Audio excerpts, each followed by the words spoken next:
Hai, welcome to Artocals. Kasus kali ini masih saya ambil dari daftar request yang antri, dan kali ini kita bakal terbang ke kota Stellenbosch di Afrika Selatan.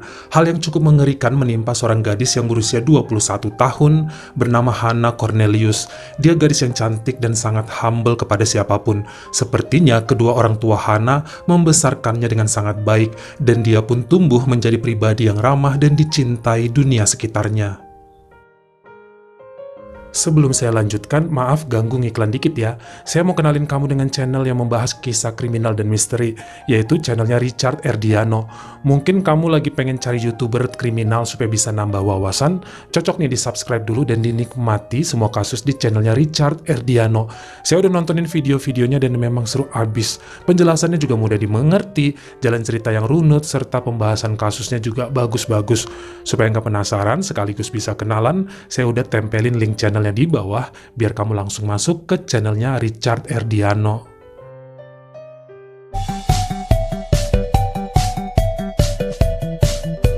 Saya mau kenalkan kamu dengan gadis cantik yang bernama Hannah Cornelius. Dia lahir pada 12 Februari 1996 di Cape Town, Afrika Selatan. Ibunya bernama Anna Cornelius merupakan seorang pengacara, sementara ayahnya Willem Cornelius bekerja di kantor pemerintahan Cape Town.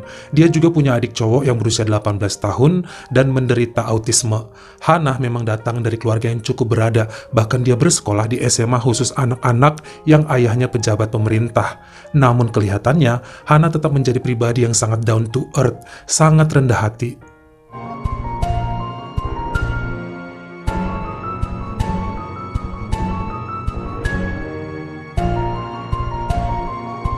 Hannah ini terkenal berjiwa sangat dermawan. Dia bersama ibunya sering terbang ke India untuk membantu masyarakat di sana yang terkena musibah bencana alam maupun kelaparan. Dikatakan sejak ulang tahunnya yang ke-16 sampai seterusnya, perayaan ulang tahunnya selalu membagikan makanan dan juga hadiah kepada anak-anak di panti asuhan, para pengemis dan pemulung di jalanan, karena baginya hal ini lebih berguna dibandingkan harus berpesta nyanyi-nyanyi dengan kue ulang tahun. Selain itu, Hannah yang cantik ini juga nggak pernah milih dalam berteman. Dia rangkul semua orang yang ada di sekitarnya. Mau warna kulitnya apa, mau status sosialnya bagaimana, semua sama aja di mata Hannah. Setelah lulus SMA, akhirnya Hannah berkuliah di Universitas Negeri Stellenbosch. Karena rumah kedua orang tuanya di Cape Town, akhirnya Hannah tinggal di rumah neneknya yang berada di kota Stellenbosch. Maksudnya supaya nggak jauh dari kampus. Dikatakan Hannah kemudian mengambil jurusan hukum karena dia ingin seperti ibunya, yaitu bisa menjadi pengacara bagi kaum miskin yang tidak sanggup bersuara karena nggak sanggup bayar pengacara. Namun, kelihatannya pada tahun kedua dia berkuliah, Hannah juga ikut dalam kelas filosofi karena baginya hal tersebut sangatlah menarik.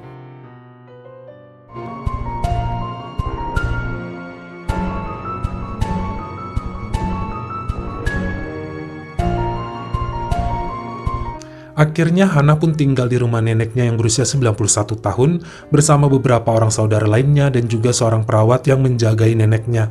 Sebenarnya kedua orang tua Hannah mau membelikan sebuah mobil untuknya supaya bisa dipakai jalan ataupun kuliah. Tapi Hannah lebih memilih menggunakan mobil tua neneknya yang udah nggak terpakai, City Golf biru, karena ternyata di Afrika Selatan itu mirip di Indonesia. Kebanyakan mahasiswa kampus negeri masih naik angkot, jalan kaki, naik motor atau sepedaan. Yang naik mobil terbilang golongan berada. Dan Hannah justru lebih sering jalan kaki ke kampus karena jaraknya nggak sampai 1 kilometer dari rumah neneknya. Walaupun akhirnya sang nenek mengatakan bahwa mobil City Blue itu buat si Hannah saja, tapi jarang juga dipakai sama dia. Hannah sangat suka berkuliah di Stellenbosch karena di sini dia bisa berkenalan dengan semua mahasiswa yang berasal dari segala penjuru Afrika Selatan. Apalagi ini kan kampus negeri, jadi segala golongan itu pasti ada. Pada tahun 2017, Hannah memasuki tahun ketiga berkuliah. Teman-temannya sangat menyukai dia dan Hannah selalu diundang kalau ada acara ngumpul bareng. Kalau nggak ada Hannah, katanya nggak seru. Sampai pada 26 Mei 2017 dikatakan pada hari Jumat nih, teman-temannya Hana mengadakan acara ngumpul bareng dan pesta kecil-kecilan di kampus serta mengundang Hana. Karena kebetulan saat itu juga ada teman yang sedang merayakan ulang tahun. Dan tentu saja Hana tamu spesial mereka. Akhirnya dia menghadiri acara tersebut. Hana berangkat jam 9 malam karena dikatakan acaranya itu jam 10. Biasanya kan Hana lebih senang berjalan kaki ke kampusnya karena deket. Tapi karena mikirnya bakal pulang tengah malam, makanya dia pun meminjam mobil bekas neneknya, City Golf warna biru tadi. Kemudian dia tiba di acara tersebut. Sebagian pemuda katanya pada minum-minum dan berdansa, sedangkan Hana kebanyakan ngobrol dan berkenalan dengan teman baru di sana. Tapi namanya acara seru. Terkadang kita kalau keasikan ngobrol malahan gak sadar udah lewat tengah malam aja. Dia juga gitu, baru ngeh sudah lewat jam 2 pagi. Udah masuk ke tanggal 27 Mei 2017. Dia pun pamit dan beberapa teman juga kelihatannya ikutan izin pulang. Di saat itulah Hana melihat salah satu temannya yang bernama Cheslin Mars, itu katanya dia pulang naik skateboard. Dan ini memang sudah biasa dilakukan sama Cheslin. Dia nggak punya mobil dan selalu ke kuliah dan pergi kemanapun dengan skateboard untuk irit ongkos naik taksi ataupun angkot. Nah, karena saat itu udah cukup larut dan jalanan juga gelap, Hananya mikir kasihan juga nih temennya pulang naik skateboard. Jadi dia menawarkan untuk mengantar Cheslin ke rumahnya. Sebenarnya Cheslin sempat menolak karena kan udah jam 2 pagi, udah lewat bahkan. Takutnya si Hana juga nanti sampai rumah kepagian. Tapi Hana terus memaksa. Akhirnya Cheslin mau juga diantarkan pulang sama Hana naik mobilnya. Jika kita lihat di CCTV, terlihat kemudian mobil Hana ini masuk ke area dekat rumah Cheslin, kemudian parkir di balik mobil putih. Jadi nggak kelihatan ya sebenarnya mobil Hana karena ketutupan mobil putih itu. Nah, rumah Cheslin sebenarnya masih masuk gang lagi, jadi Hana bukan parkir di depan rumahnya si Cheslin. Namun kelihatannya Cheslin ini nggak langsung turun dan pulang. Mereka masih ya ngobrol-ngobrol asik lah beberapa menit di dalam mobil. Sekitar jam 3:23 pagi, dikatakan ada 4 orang pria berkulit hitam sempat berjalan melewati belakang mobil Hana. Namun seketika, mereka katanya punya niat jahat dan kembali lagi menuju ke mobil Hana. Kemudian menyeret Cheslin ke kursi belakang, sedangkan Hana duduk di kursi depan. Mereka berdua dalam ancaman pisau dan obeng. Keempat pria tersebut adalah Vernon, Geraldo, Julius, dan juga Eben yang berusia antara 28 sampai 33 tahun. Kemudian mereka membawa Hana dan juga Cheslin pergi dari tempat itu. Dalam CCTV terlihat mereka kemudian berhenti di sebuah SPBU. Saat itu ternyata mereka telah mengambil dompet Cheslin beserta isinya. Salah satu dari penjahat yaitu Vernon kemudian masuk menuju mesin ATM guna mengambil uang dari kartu ATM Cheslin. Namun sayangnya nomor PIN yang diberikan Cheslin itu salah. Hal ini membuat mereka marah, kemudian memukuli Cheslin di dalam mobil, lalu memasukkannya ke dalam bagasi belakang mobil. Kemudian mereka melaju lagi ke area yang sangat sepi dan juga persawahan. Sekitar jam 5 pagi, mereka mengeluarkan Cheslin dari bagasi, menendangi tubuhnya, menusuk dengan pisau bahkan memukul kepalanya bertubi-tubi dengan batu bata. Sampai yakin benar bahwa Cheslin telah meninggal dunia, mereka pun ngebut lagi dan masih membawa Hana. Yang tidak mereka ketahui adalah bahwa si Cheslin ternyata masih hidup dan ditolong beberapa penduduk pada pukul 6 pagi. Sementara di persawahan lainnya yang bernama Grunhof Farm, kemudian mereka memukuli Hana, melecehkan dia lalu menghantam kepala Hana dengan batu besar. Kali ini Hana benar-benar tidak terselamatkan, dia ditinggalkan begitu aja. Hana baru ditemukan sekitar pukul 7 pagi oleh penduduk. Sementara 4 orang penjahat tadi kemudian memakai mobil Hana menuju ke Cape Town dan kemudian merampok seorang wanita lainnya pada pukul 8 pagi, lalu meninggalkan mobil City Golf milik Hana di depan salah satu supermarket.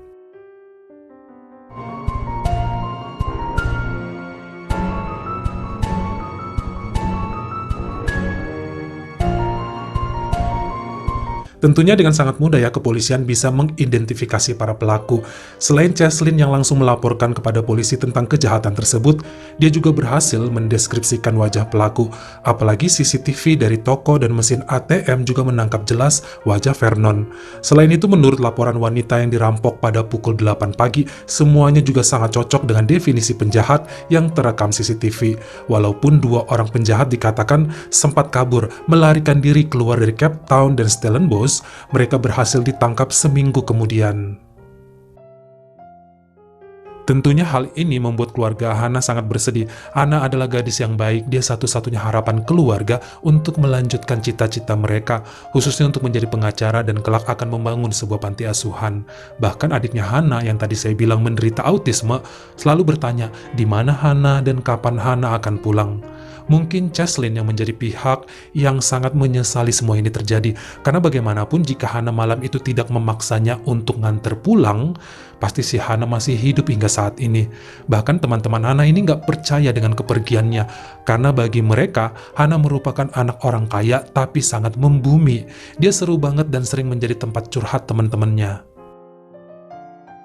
Sedikit cerita juga tentang keadaan Cheslin. Dia mengalami luka yang cukup parah kala itu, bahkan dia sempat dirawat di rumah sakit selama 2 bulan. Ada kerusakan pada tengkorak bagian belakang. Setelah perawatan itu dikatakan sering keluar darah dari telinga, dan dia mengalami suatu kerusakan pada kupingnya. Cheslin tidak bisa mendengar selama hampir 1 tahun. Dia bahkan cuti kuliah selama 2 semester disebabkan kesakitan ini. Karena datang dari keluarga yang kurang mampu, kemudian segala pembiayaan perobatan Cheslin ditanggung sepenuhnya oleh orang tua Hana, dan hal ini sangat disyukuri olehnya.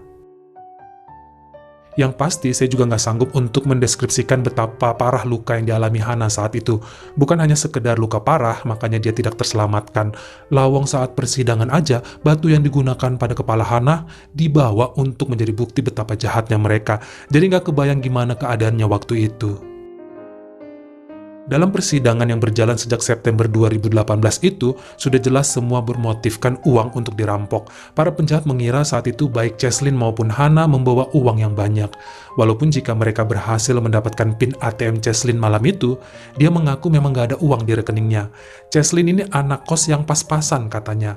Salah satu pelaku yang bernama Eben kemudian menuliskan sebuah surat yang ditujukan kepada orang tua Hana yang menyatakan penyesalannya dan berharap keluarga mau memaafkan dirinya. Namun sepertinya kedua orang tua Hana memang telah memaafkan semua pelaku, karena bagaimanapun Hana tidak mungkin kembali lagi ke pelukan mereka. And that opinion was shared by almost everyone from all walks of life who met her.